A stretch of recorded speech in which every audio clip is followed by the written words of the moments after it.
la réaction lorsque vous avez été nommé par l'évêque vicaire général? Eh ben, j'ai été très étonné qu'ils viennent me voir pour cette fonction et ce service diocésain.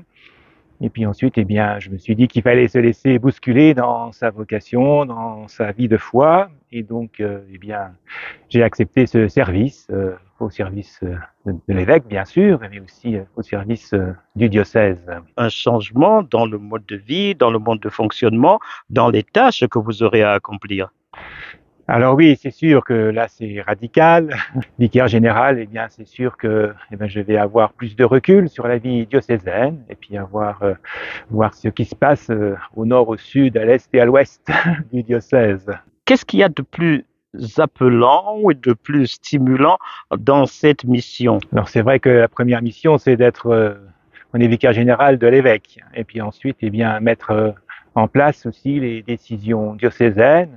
Là, nous sommes appelés à vivre la fraternité, alors voir, eh bien, pouvoir accompagner cette mise en route des petites fraternités. Je crois que c'est quelque chose qui m'habite, voilà. Et puis ensuite, voir la vie des différentes paroisses du diocèse. Comment envisagez-vous la nouvelle relation avec des confrères que vous connaissez depuis de longues années?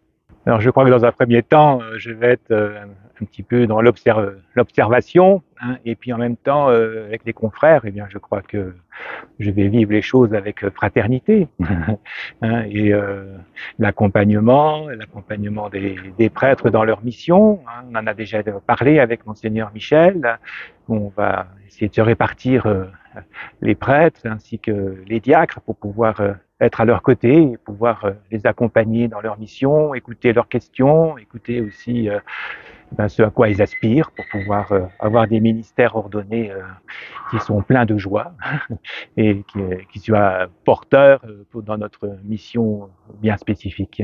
Et puis, il y a les laïcs, salariés et les bénévoles. Ça en fait du monde, oui, oui. La secrétaire de Monseigneur Michel m'a déjà envoyé les rendez-vous hebdomadaires avec les différents services. Voilà, donc ça va faire, oui, beaucoup de visites, beaucoup de rencontres. Voilà, dans un premier temps, je ne peux pas trop en dire, mais voilà, avoir cette proximité avec ces personnes au service du diocèse pour leur permettre eh bien, de pouvoir vivre leur mission dans les meilleures conditions possibles. Est-ce que vous êtes toujours aussi heureux de servir l'Église qui est en Meurthe-et-Moselle? Oui, oui, ça fait déjà 22 ans que je suis prêtre dans le diocèse de Nancy.